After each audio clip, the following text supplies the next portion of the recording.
जय हिंद साथियों, एक बार फिर स्वागत है बेस्ट एग्जाम के यूट्यूब चैनल पर। सीआईएसएफ फायर कांस्टेबल रिक्रूटमेंट 2023 के जो डॉक्यूमेंट वेरिफिकेशन है वो आज 14 तारीख से शुरू हो चुके हैं। और जी हाँ दोस्तों, आज पहले दिन आप लोगों के डॉक्यूमेंट में काफी कैंडिडेट बाहर हुए हैं। तो किस किस वजह से डॉक्यूमेंट वेरिफिकेशन में कैंडिडेटों को बाहर किया गया था, क्या क्या डॉक्यूमेंट आप लोगों के वेरिफिकेशन के समय चेक किए गए थे, किन किन वजह से बच्चों को रिटर्न में अच्छे नंबर होते हुए भी उनको डॉक्यूमेंट वेरिफिकेशन में बाहर कर दिया गया था, तो सारी की सारी जानकारी आप लोगों को डिटेल से बताने वाले हैं कि आज दिन भर में आप लोगों का जो डॉक्यूमेंट वेरिफिकेशन हुआ था सीआईएसएफ फायरमैन का, उन सभी में क्या क्या डॉक्यूमेंट आपके चेक हुए थे। तो बिल्कुल इस वीडियो को पूरा जरूर देखना, क्योंकि इस वीडियो को देखने के बाद में आपको आगे वीडियो देखने की जरूरत नहीं पड़ेगी, क्योंकि डॉक्यूमेंट वेरिफिकेशन को लेकर सारी की सारी ऑथेंटिक जानकारी है वो आप लोगों को एक ही वीडियो में मिल जाएगी। देखो, सबसे पहले मैं बात करता हूं तो आज आप लोगों का पहला दिन है, और पहले दिन में जिन बच्चों का डॉक्यूमेंट वेरिफिकेशन हुआ है उन सभी को सेंटर से बाहर कर दिया है। मतलब सेंटर से वो बाहर आ चुके हैं,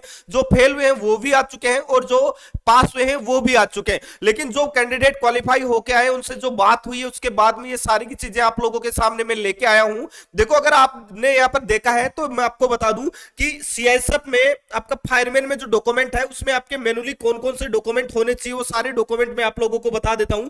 जिसमें आपका पहला डॉक्यूमेंट होगा, जिसमें आपका पहला जो डॉक्यूमेंट रहने वाला है वो क्या रहने वाला है, तो आप सभी को पता है 10th की मार्कशीट आपके पास में होनी चाहिए। 10th की मार्कशीट आपके पास में होनी चाहिए। 10th के साथ ही मैं आपको बता दूं 12th की मार्कशीट, ये दो मार्कशीट तो आपके पास में होनी चाहिए। कौन कौन सी, तो 10th की मार्कशीट आपके पास में होनी चाहिए और 12th की मार्कशीट आपके पास में होनी चाहिए। और दोनों में आपका जो नेम वगैरह है, जो आपने फॉर्म भरा था उसमें और आपकी मार्कशीट में जो नाम वगैरह है वो आपका नाम, फादर्स नेम और डेट ऑफ बर्थ वो क्या होनी चाहिए, सेम होनी चाहिए। और आपका जो आधार कार्ड है उसमें भी आपके जो आईडी प्रूफ आप लेके जा रहे हैं उसमें भी आपका 10th 12th और जो आपने अप्लाई किया था फॉर्म उसमें तीनों में आपका सेम डेटा होना चाहिए। ये चीज आपकी चेक की गई थी। लेकिन ये सारी चीजें थी, इसमें बहुत सारे बच्चे थे जो बता रहे कि सर इन सारी चीजों में कोई भी बच्चा बाहर नहीं हुआ था, लेकिन सबसे ज्यादा बाहर हो रहे थे वो हो रहे थे आपके कास्ट सर्टिफिकेट में। अब देखो, मैं आप लोगों को बता दूं, डोमिसाइल की बात करते हैं। सबसे पहले डोमिसाइल सर्टिफिकेट की बात करते हैं। डोमिसाइल सर्टिफिकेट कुछ राज्यों में से पीआरसी भी बोला जाता है, परमानेंट रेजिडेंशियल सर्टिफिकेट, कि डोमिसाइल जो सर्टिफिकेट है वो कितने साल पुराना होना चाहिए, ताकि हमारा यहां पर डॉक्यूमेंट वेरिफिकेशन में चल जाए, किसी भी प्रकार की दिक्कत ना हो। तो देखो, मैं क्लियर कर दूं, यहां पर आपका जो डोमिसाइल है वो 2022 तक का बना होना चाहिए, क्योंकि 2022 से अगर आपने पहले बनाया है तो सरकार यहां पर बार बार इसमें जो इनके फॉर्मेट होते हैं उनमें चेंजेस होते रहते हैं, तो 2022 के बाद का बना होना चाहिए। बिल्कुल आपका डोमिसाइल सर्टिफिकेट है वो चल जाएगा। उसके अलावा अगर मैं कास्ट सर्टिफिकेट की बात करता हूं तो बिल्कुल इसमें सबसे ज्यादा कैंडिडेट बाहर हो रहे हैं वो हो रहे हैं कास्ट सर्टिफिकेट में। अब देखो, कास्ट सर्टिफिकेट में अगर मैं बात करता हूं तो यहां पर ईडब्ल्यूएस से जो कैंडिडेट अप्लाई किए हैं उनको अपना कास्ट सर्टिफिकेट लेके जाना होगा, ईडब्ल्यूएस का जो सर्टिफिकेट है वो लेके जाना होगा। उसके अलावा जो ओबीसी कैंडिडेट है उनको भी अपना कास्ट सर्टिफिकेट लेके जाना होगा। एससी वाले कैंडिडेट है उनको भी अपना कास्ट सर्टिफिकेट लेके जाना है, और एसटी वाले कैंडिडेट भी अपना कास्ट सर्टिफिकेट साथ में लेके जाना होगा।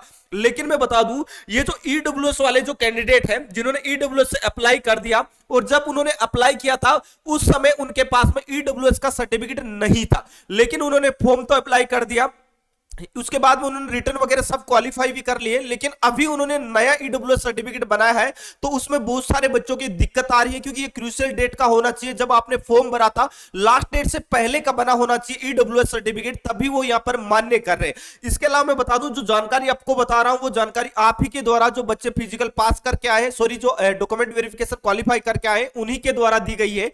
इसके अलावा अगर मैं ओबीसी की बात करता हूं तो ओबीसी का सर्टिफिकेट आपके पास में होना चाहिए। और भाई मैं क्लियर कर दूं, अगर 2022 से पहले का है तो भी कई बच्चे हैं वो क्वालिफाई होके आ रहे हैं, लेकिन मैं आपको बता दूं ओबीसी में कई बार चेंजेस वगैरह होते रहते हैं। तो अगर आपके पास में 2022 से पुराना है तो भाई आप भी नया बनवा के लेके जा सकते हैं, नया आपका चल जाएगा। तो बिल्कुल यहां पर आपके दोनों चल रहे हैं, न्यू भी चल रहा है और ओल्ड भी चल रहा है। लेकिन अगर आपका ज्यादा ओल्ड है तो यहां पर आपको बाहर कर दिया जा सकता है। अगर आपका 2022-23 के लगभग बना हुआ है, सेंट्रल गवर्नमेंट का होना चाहिए, गवर्नमेंट ऑफ इंडिया वाला होना चाहिए, क्योंकि कास्ट सर्टिफिकेट है वो दो तरीके से होता है, क्योंकि अलग स्टेटों में, कई स्टेटों में ओबीसी में रखा जाता है, कई स्टेटों में जनरल में रखा जाता है कुछ कैटेगरीज को। लेकिन आपकी वैकेंसी है वो ऑल इंडिया वैकेंसी है, सेंट्रल गवर्नमेंट की वैकेंसी है, तो ये आपका कास्ट सर्टिफिकेट है वो भी गवर्नमेंट ऑफ इंडिया वाला होना चाहिए, उसके ऊपर लिखा होना चाहिए गवर्नमेंट ऑफ इंडिया। अब मैं बात करता हूं एससी एसटी की, तो देखो भाई SC ST की कैंडिडेट की बात करें तो इनका भी जो सर्टिफिकेट है वो सेंट्रल गवर्नमेंट का होना चाहिए और 2022 के बाद का बना होना चाहिए। अगर 2022 में आपने 2022 के जब लागू हुई थी उसके बाद में अगर आपने बनवाया है तो वो आपका चल जाएगा, कोई भी दिक्कत नहीं होगी। लेकिन 2022 से पुराना है तो काफी कैंडिडेटों को बोला जा रहा है कि इस तारीख से आप, इस तारीख तक आप है ये डॉक्यूमेंट हमें फिर से हमारे सेंटर में लाके आप जमा करवा सकते हैं। तो बिल्कुल ये सारे डॉक्यूमेंट आपको तैयार करने हैं, यही डॉक्यूमेंट आपके चेक हो रहे हैं। और जिन अभ्यर्थियों से बात हुई उनका कहना है कि सर डॉक्यूमेंट वेरिफिकेशन में बहुत ही कम कैंडिडेट बाहर हो रहे हैं। वही कैंडिडेट बाहर हो रहे हैं जिनके पास में 5 साल 6 साल पुराना सर्टिफिकेट है या जिन्होंने अप्लाई करते समय कुछ गलतियां कर दी थी, उनके फॉर्म में, उनके नाम में, मार्कशीट में अलग नाम है, आधार कार्ड में अलग नाम आ रहा है, तो उन्हीं बच्चों को बाहर किया जा रहा है। बाकी नॉर्मली काफी कैंडिडेट है वो आराम से क्वालिफाई होके आ रहे हैं। तो बिल्कुल अगर आपका भी फिजिकल होने वाला है तो ये सारे डॉक्यूमेंट आपको साथ में लेके जाना होगा। और उसके साथ ही मैं आपको बता दूं, जो भी कैंडिडेट